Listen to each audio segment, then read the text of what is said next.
Ramadan Kareem. Alat untuk mencari tahu itu pendengaran, penglihatan, dan hati. Dan ini bisa menjadi media pembelajaran yang sangat penting untuk murid-murid kita, untuk mahasiswa-mahasiswi kita, termasuk untuk kita sendiri. Kalau hanya penuh telinganya dengan informasi, ilmu, pengetahuan, kalau hanya penuh matanya melihat berbagai teori, tetapi afidah hatinya tidak diisi, maka sangat boleh jadi dia berilmu luas, memiliki kualitas, tetapi kualitas batinnya lemah. Ingat, kejahatan yang paling jahat adalah kejahatan orang yang berilmu tinggi, bukan kejahatan dari orang-orang yang tidak berilmu tinggi. Maka sejati dan selayaknya dalam rangka memanusiakan manusia yang paling manusia adalah ciptakan mereka, penuhi potensi mereka, pendengarannya dengan ilmu, ilmunya dengan ilmu, tetapi hatinya penuhi dengan iman. Inilah trilogi penting yang diusung oleh leluhur kita, baik di Paguyuban Pasundan atau Universitas Pasundan, mewujudkan sumber daya manusia luhung ilmuna, jembar budayana, pengkuh agamana. Dan itu kalau kita mengacu kepada Al-Quran, 5 ulul yang disebutkan Al-Quran terangkum dalam 3 potensi tadi, yaitu ulul ilmi, luhung ilmuna, ulul albab, punya keseimbangan pikir dan zikir, ulul absor, punya ketajaman mata batin, ulinuha, hamba yang mampu menjadikan pengalaman hidup sebagai guru dalam hidup dan kehidupannya, dan ulul amri, kelak dia menjadi pengurus, pengatur, dan pemimpin masyarakat. Ini syarat utama dan pertama, beriman kepada Allah. Dan iman itu, sedikitnya ada 2 hal penting. Iman, pertama, wujud Allah. Kalau saya sebutkan mic ini jadi dengan sendirinya, pasti akan ditolak oleh logika bapak-bapak. Tidak mungkin mic ini jadi dengan sendirinya. Pasti ada yang membuatnya. Kalau saya nyatakan mimbar ini jadi dengan sendirinya, akan ditolak oleh logika bapak-bapak, karena itu pernyataan yang tidak rasional. Pasti ada yang membuatnya. Kalau mic, mimbar ini ada yang membuatnya, bagaimana langit yang berjunjung tinggi tanpa tiang, bagaimana bumi yang terhampar, bagaimana manusia dan makhluk-makhluk yang sempurna, tidak mungkin jadi dengan sendirinya. Pasti ada yang membuatnya. Iman wujud Allah sebagai wujud dan bagian iman yang disebut dengan iman rububiyah. Iman, yakin, bumi, langit, dan seluruh isinya termasuk kita ini, ada yang menciptakannya. Yang menciptakannya itu adalah Allah Rabbul Alamin. Ini yang disebut dengan iman rububiyah. Dan orang-orang Arab jahiliyah sebelum Islam, sebelum didakwahi oleh Nabi, mereka ketika Al-Quran menyatakan, Man khalaqas samawati wal ardh, siapa pencipta langit dan bumi? Mereka menjawab, pencipta langit bumi adalah Allah. Kafir jahiliyah. Ketika ditanya, siapakah yang menciptakan Anda? Mereka menjawab, Allah.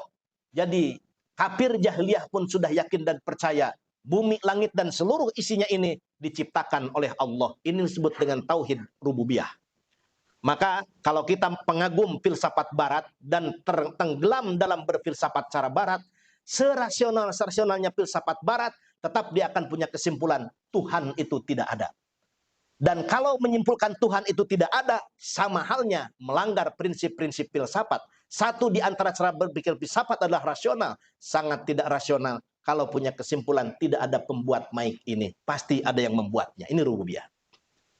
Kalau sudah yakin kita diciptakan oleh Allah, maka tidak ada zat yang wajib kita ibadati atau kita menghambakan diri kecuali kepada Sang Pencipta. Itulah yang disebut dengan tauhid uluhiyah. La ilaha illallah. Tiada Tuhan yang wajib diibadati kecuali Allah.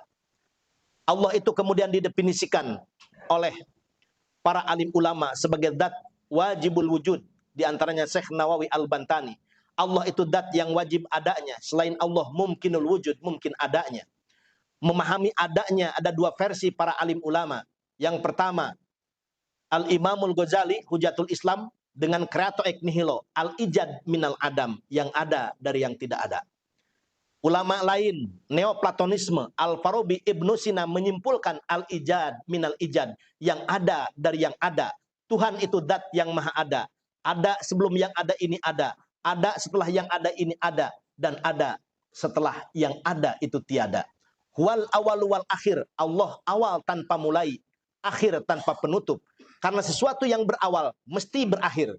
Sesuatu yang berakhir pasti ada awalnya. Dan itu makhluk. yang wajib menghambakan diri kepada Allah Subhanahu wa taala.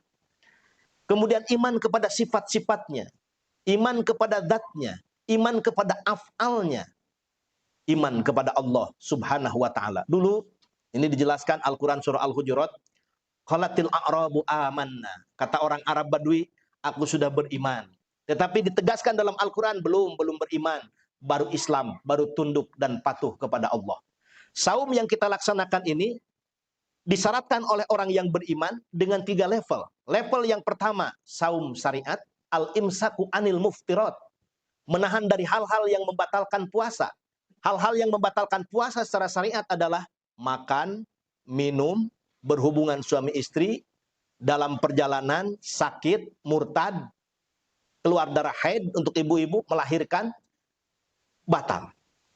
Tetapi pada level hakikat atau kalangan thariqah, saumnya bukan hanya terkonsentrasi kepada menahan haus, lapar, dan hubungan syahwat atau menyalurkan syahwat, tetapi menahan panca indranya. Berfungsilah filsafat nana. Nuju saum teh tarasa tingali-tingalina, lamun lain tingalieunana. Tarasa ucap-ucapna, upami sanes ucapkeunana. Dan itu dicontohkan oleh tokoh perempuan Sayyidatina Maryam radhiyallahu anha.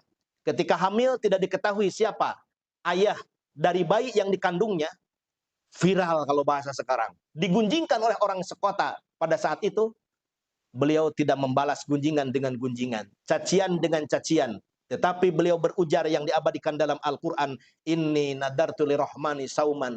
Aku berjanji kepada Tuhanku untuk saum. Saumnya adalah saum tidak berbicara. Mungkin kita berat menahan haus, lapar, dan mengendalikan syahwat. Tetapi jauh lebih berat mengendalikan lisan kita. Karena itu, kalau mulut untuk ngomong itu hanya 1, mata kita 2, telinga kita 2. Mestinya lebih banyak mendengar, lebih banyak melihat, lebih banyak berkarya, lebih banyak berbuat dengan kaki kita dibandingkan memanfaatkan mulut yang 1. Tetapi faktanya mulut yang 1 ini bisa mengalahkan kedua tangan kita, kedua mata kita, kedua telinga kita, kedua kaki kita. Pantas pepatah Arab menyatakan, wa qad yurjali jarhi sayfi burun wala bur'an lima jaroha lisanun. Kalau pedang lukai tubuh kalau pedang lukai tubuh masih ada harapan sembuh, tapi andai lisan lukai hati, kemana obat hendak dicari. Yang kedua, Islam. Saum ini diwajibkan kepada yang beragama Islam. Yang wujud di antaranya adalah sejalan dengan prinsip iman tadi, yaitu syahadatain, yang diucapkan, diyakini, dan diamalkan. Yang ketiga, ihsan. Saum ibadah satu-satunya yang sangat terasa keihsanannya. Bayangkan Bapak Ibu sekalian, kalau 1 menit lagi sebelum adzan, kita lapar, haus, makanan halal punya kita, tetapi kita tidak santap. Padahal tidak ada orang yang melihat. Hadir dalam lerung hati dan pikiran serta perasaan kita. Meskipun tidak ada yang melihat sama manusia, tetapi Allah pasti menyaksikannya. Ini yang disebut dengan ihsan. Mudah-mudahan saum yang kita laksanakan ini sebagai media efektif untuk menguatkan keimanan kita, keislaman kita, dan ihsan kita di sisi Allah Subhanahu wa taala. Amin ya rabbal alamin. Allahumma salli wa sallim wa barik, amin ya rabbal alamin. Allahumma nawwir qulubana binuri hidayatika kama nawwartal arda binuri samsika abadan abada birahmatika ya arhamar rahimin. Rabbana la tuzigh qulubana ba'da idh hadaitana wa hab lana min ladunka rahmatan innaka antal wahhab. Rabbana atina fid dunya hasanah wa fil akhirati hasanah wa qina adzabannar. Walhamdulillahi rabbil alamin. Wassalamualaikum warahmatullahi wabarakatuh.